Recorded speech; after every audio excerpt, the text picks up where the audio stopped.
ప్రపంచంలో అన్ని శక్తి పీఠాలు ఉన్నాయి కదా! అవన్నీ పార్వతీదేవి శరీర భాగాలు అనే విషయం మీకు తెలుసా? అక్ష ప్రజాపతి తన కుమార్తె సతీదేవిని శివుడికి ఇచ్చి వివాహం చేశాడు.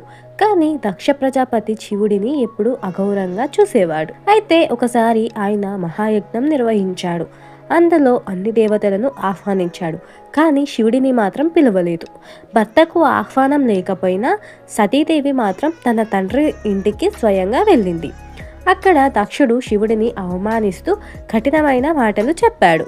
అప్పుడు ఆ అవమానాన్ని తట్టుకోలేక సతీదేవి తన యోగాగ్నితో తానే దహించుకుంది.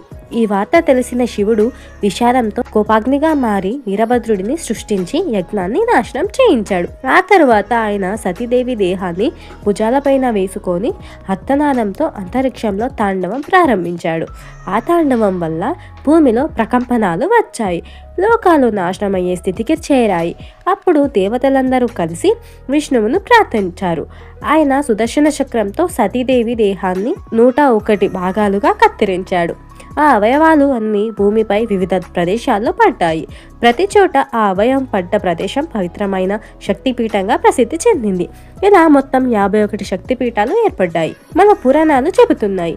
ప్రతి పీఠంలో శివుడికి భైరవుడిగా, పార్వతీదేవిని ఆ స్థానానికి ప్రత్యేకమైన పేరుతో పిలుస్తారు.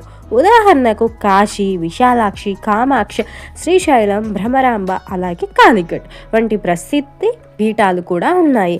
ఈ శక్తి పీఠాలు శ్రీశక్తి యొక్క అజయ్, ఇతను శివశక్తుల ఏకత్వాన్ని సూచిస్తాయి.